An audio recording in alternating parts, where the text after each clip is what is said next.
ganda yang terjadi memang mereka selalu bilang aku harus pegang satu yang sekarang tak pakai. Jadi nanti itu bisa nunjukin, bisa 1, 2. Tapi hubungan sama majikan baik toh? Kalau majikanku Pak Bos baik, cuma anaknya aku tanda stres. tangan? Yang tanda tangan Pak Bos. Aku kerjaanku ini stres sebenarnya. Aku kan pinginnya ini habis data ganda, aku kan renew kalau lolos kan aku nggak pulang dapat uang tiket lah, ya kan. Terus aku mau kerja paling 2 bulan 3 bulan aku mau notis pulang loh. Kenapa? Samen tahu aku di rumah sama Pak Bos. Umur 75 masih kerja. Terus istrinya lumpuh otak di panti jompo sana, Aberdeen, Tinwan sana, lurus sana. Habis itu di rumah sama anaknya lagi umur 45 tapi gila. Dia harus minum obat gila memang bener. Jadi aku hampir 2 tahun kerja di situ, tiap malam berantem sama anaknya. Iya, untungnya aku punya kamar sendiri, tapi anaknya itu tiap hari berantem sama bapaknya, minta uang. Jadi karena orang gila kan nggak ada kerjaan. Yang berantem bukan sampean kan? Bukan, aku di kamar. Jadi berantem loh itu bapak sama anak, teriak-teriak. Pokoknya minta uang tiap hari itu ribuan Sedangkan bapak itu lo kerja, udah tua masih kerja. Ribuan itu buat yamja sama cari pelacur. Pokoknya setiap hari itu ngerampok bapak lo. Kalau nggak dikasih, aku bunuh kamu. Aku ntar pokoknya orang gila kayak gitu loh.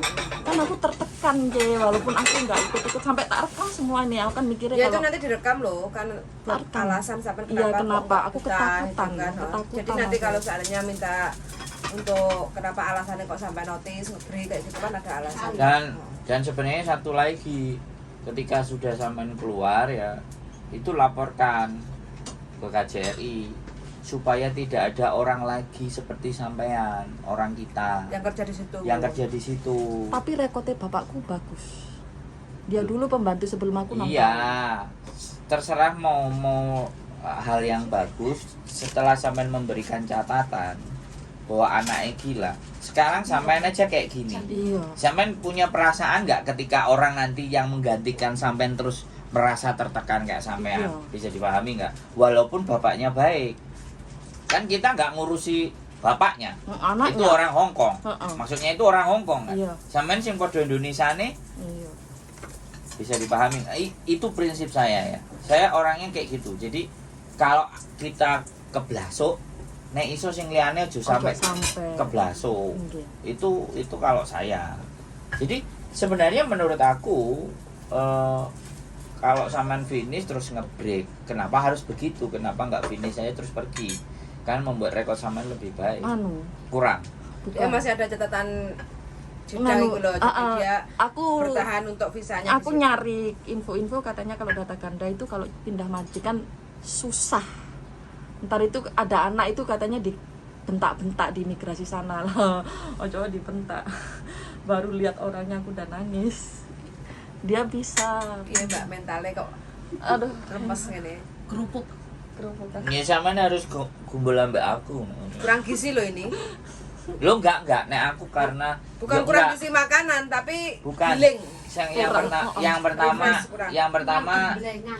Yang pertama masalah di dalam dirinya sendiri. Iya, yang kedua manggon nanggone wong stres. Nggih. Sampai pernah dia tengah malam telepon polisi naik. Aku posting. Ngene iki opo sih? Polisi naik gitu, naik ke rumah. Terus Aku waktu telepon polisi, mereka lagi berantem teriak-teriak, jadi polisi kan dengar sendiri. Ya le ya mau le hai pintu oh hai fonga le ya mau somuna, dia bilang gitu. Terus gitu kan aku nggak enak juga ya. Terus akhirnya polisi naik berkompi-kompi. Mungkin Yang biru iku lho. Terus mungkin itu. Kursi biru iku lho. Oh ya sini Ceh. Enggak. Ada. Terus di itu loh panggil mbak. Ahmed jadi aku sampai tukeran kursi. Saya kudu masuk kok, saya nek gak masuk kok mangan wong deh. Manu lo. Lampung nasi gue gak ada pangan. Kau sana. Bisik men lah. Lah kuwe periak motoku. AC-mu gede teh toh. AC-mu nang dhuwur ngono kae. Terus Habis posting, tapi aku udah bilang sama polisi. Singsang, engkau ya kan yukulete Shanghai le, mau HP gote den kok opo ke nga lete wa kak le tauso wa kami yang oh tala Itu karena apa? Mereka bertengkar. iya bertengkar teriak mukul bapak je aku denger di dalam kamar buk lah bapakku 75 tahun je kalau ada mati soalnya orang gila aku takutnya khilaf dia ambil pisau pernah itu di dapur itu ada bekas pisau je Terus hasil polisi gimana selepas sampean panggil? naik Terus? wah banyak orang 10 orang lebih soalnya tahu kan dia gila mah takut ngehim ada ambulans ada polisi naik terus dicatat semua savencing kita 3 orang terus turun lagi dia bilang jangan sampai kayak gini loh ya Kak Le Dauso dia bilang gitu lah setelah dari poking itulah si gila itu kalau berantem udah nggak berani teriak-teriak soalnya dia polisi udah ngasih apa warning 3 kali kalau sampai kita naik mau Pak kamu di penjara soalnya kan udah ngajim itu udah 2 kali jadi sekarang dia takut banget bahkan sekarang akhir-akhir ini dia tergila-gila sama lonte Norpoint mungkin karena pernah orgasme atau nggak tahu ya pernah ke hotel namanya orang gila dapat keenakan akhirnya drop sekarang di rumah ngomong sendiri ngomong sendiri wes ngoceh kayak orang gila benar-benar orang nggak gila. Emosional Nggak ketawa-ketawa sendiri jujur aku lebih tenang tapi bapakku yang stres karena dia merasa kehilangan jati diri anaknya aku udah bilang sama bapakku Pak mau panfak lah lekecai itu nggak bisa sembuh dia bilang gitu aku soalnya kalau sembuh dia pasti emosi mukulin kamu tapi kalau dia kalau gila kumat dia lo slow aja enak aku bilang gitu amuy tapi kan pikirannya pakku itu dia gila harus diobati padahal kalau dinalar nggak bisa sembuh itu ya sampai nambah lah kasihan bapaknya sampai ya aku mikirin istrinya udah kayak gitu anaknya kayak gitu bapaknya kan baik toh baik kayak malaikat makanya nambah aja makanya lanjutin kontrak sampai finish Dia mau pensiun. kenapa Bapak. tapi kalau kuat gaji selama sih. yang penting Dia nggak rese minta pemerintah. aku Dia kan iya bantuan dapat pemerintah. bantuan aku gini deh kalau masalah kerja aku mau sesuai cuma aku nyayangin mentalku aku Iya, dia aku yang kena. aku kerja di sini aku merasakan perubahan dulu aku enjoy aku cuek ya aku tidur cepet terus kok tiba-tiba pagi kalau sekarang enggak otakku ini kayak jalan nggak mungkin karena tertekan ya selalu was-was sumpah otakku sama jalan. tertekan karena data ganda apa karena kondisi Semua. majikan semua udah data ganda Wian, kamu ngelihat bentuknya dia ya. Kamu ngelihat bentuknya dia itu sudah orang itu seperapat gitu. enggak kalau aku rasa karena lebih ke data ganda Enggak, dia itu seperapat. Dia itu pokoknya uangnya terlalu apa ya? Kan Kepandang. Dikit kena. kamu dia kasih ngomong. Saya ada pengalaman tidak bagus sama bapak saya. Itu sudah garis bawah. Kamu udah jangan bahas itu. Jangan mau want to know terus dia. Jadi makanya kenapa ada sometime kita harus tahu audiens yang mau kita tanya ini psikisnya modelnya kayak apa. Ini wis jelas. Makanya kan kenapa Traumatik. tak suruh datang. Ketika aku datang aku bisa ngatur roh wonge emosionalku tak atur. Tapi ketika aku ditelepon aku nggak bisa ngatur emosional. Soalnya nggak Karena bisa lihat. mukanya gak ero, menungsane modelnya kayak piye. Makanya kadang kemarin aku sing teriak-teriak terus anaknya juga nangis. Itu karena dia hanya by phone. Makanya tak suruh ketemu. Dengan ketemu itu aku akan memahami. Wong iki koyo piye.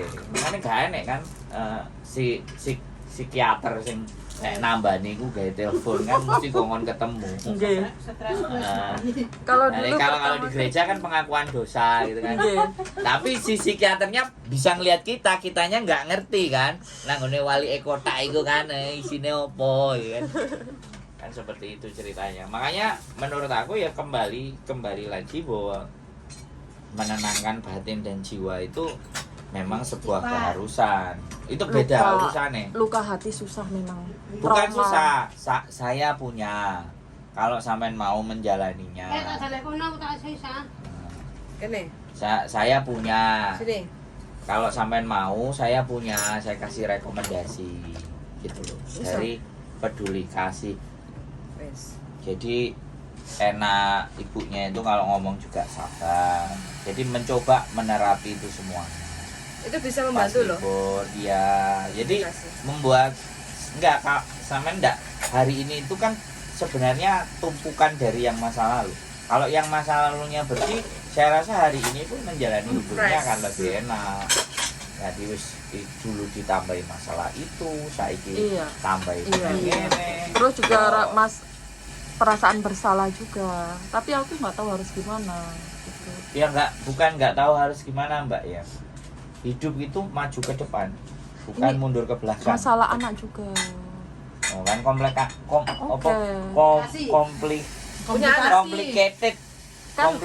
Umur 18 tahun aku kesini, anakku 1 tahun ikut suami. Terus 1 tahun kan namanya aku nggak pernah bahagia ya. Terus sampai sini aku kenal tomboy. Aku ngobat minum diskotik kayak gitu. Akhirnya suami gugat cerai, anak dibawa. Nah, aku kan melikum tom aja. Masalahnya kan aku mikir anak kalau udah gede tahu aku. Cuma sekarang anak udah gede, udah lulus SMA, nyari maknya. Nggak mau ngakui. Cuma kalau nyari tuh, "Ma, beliin ini." Tapi aku meleh. Aku nggak ngasih karena aku mikirin gini. Kalau kamu ngakui aku anak, ngakui aku mamamu, kamu juga harus ngikuti aturanku. Dia kan jadi salah pergaulan, jadi salah didikan sama bapaknya. Nggak pernah sholat, terus pacaran sana sini. Salah kabeh tadi. Namanya orang tua kan, aku lihat anak kan nggak tega cewek. Cuma kan sekarang orang pada nyalain aku. Lah terus kalau nyalain aku di Hongkong, aku harus gimana? Masa aku harus kayak artis rebutan anak? Kan aku daripada uang tak gituin, mending tak simpen kan? Kan juga ikut bapaknya, mikirku juga nggak bakal mati anak. Ya itu, tapi rasa bersalah. Tapi terus apa? Numpuk. Iya, mesti bersalah. Tapi aku juga nggak mau ya manjain anak. Kan orang biasanya kan anak semua tuh dikasih. Aku nggak mau orang dekati aku karena uang. Aku pingin tulus. Walaupun aku punya uang, aku nggak bakal ngasih kamu. Kamu harus jadi anak, benar-benar sayang sama aku, baru aku mikirin kamu. Pikirku kan ngono je. Sekarang aku bikin rumah, aku bilang sama orang tuaku, jangan sampai anakku ntar kalau nikah ikut aku. Aku nggak mau satu rumah ada 2 keluarga. Dia nikah ya ikut sama suaminya. Iya, aku berjuang kok dari kecil kok. Aku bilang gitu. Kalau bantu materi oke, tak bantu. Cuma kalau ikut-ikut nggak mau. Aslinya gini loh. Perasaan keduanya itu ada, tapi perasaan traumanya besar. Jadi ini yang terjadi. Ya. Sampai ngerti pulang itu aku kayak orang lain. Nah, aku nggak tahu harus melakukan apa aja. Ketemu anak itu rasa saya nggak ada aja. Ya karena apa ya? Rasa sayang nggak ada, itu yang salah aku apa gimana sih? Enggak. Di persoalan ini kita tidak membicarakan siapa yang benar dan siapa yang salah. Kalau ngomong sama saya, yang kita mau bicarakan kehidupan yang mau seperti apa, yang mau sampean inginkan, itu yang harus kita terjemahkan. Itu ke depannya. Sampean itu berharap kehidupan yang seperti apa, itu dulu. Aku pingin kayak gini, aku harus begini, aku harus begitu, itu dulu. Kalau itu yang nggak ada dan itu masih ada dalam benak dan pertanyaan sampean, maka nggak akan selesai hidup itu. Jadi sampean menginginkan yang seperti apa aku dulu? Udah ada gambaran. Makanya kalau aku dari diri sampean sendiri, bukan dari kita. Cuma ini loh gambaran-gambaran masa lalu terus. Ya itu pasti kita nggak bisa hidup keluar dari masa lalu, itu nggak bisa. Ya. Tetapi kita harus sadar bahwa kehidupan kita itu jalan, nggak stuck. Nah, di perjalanan itu perlahan-lahan berjalannya waktu gitu loh. Delen WC lah putih wong sik lagi ngomong jangkrik. Ini orang ngomong serius loh. Sampai lali. Taruh atas sini lah, yo bisa sih. Gitu loh. Jadi maksud saya itu sampean harus menemukan apa yang saya senangi, apa yang saya mau, apa yang saya inginkan. Nah itu yang akan diraih. Jalannya kalau keinginannya sudah ada, maka step-stepnya kan bisa diatur, bisa ditata. Oh harus begini, oh harus begitu, oh harus begini, begono. Dan sekali lagi jangan bukan nggak bisa ngomong, kalau orang trauma kita nggak bisa bilang jangan, perlahan-lahan, tidak menyamakan semua orang itu sama seperti di masa lalu. Karena kalau kita menyamakan apa-apa yang akan kita temui dengan masa lalu, yang susah kita, bukan orang lain, yang susah kita. Karena mau nggak mau masa lalu yang terlewati harusnya, bukan kita bawa terus. Kalau kita bawa terus ya, makanya ya kembali lagi ketika saya pernah sama bojoku ya tak ajak jalan-jalan ke Bandung, tak ajak jalan-jalan ke Sumatera, tak ajak jalan-jalan ke mana, terus ke Jepang, ke semuanya, hanya untuk berpikir bahwa our life, hidup kita itu ke depan bukan ke belakang. Dan banyak kita, yang harus kita lakukan. Dan kita layak, dan kita juga punya hak untuk bisa bahagia dengan apapun kondisinya.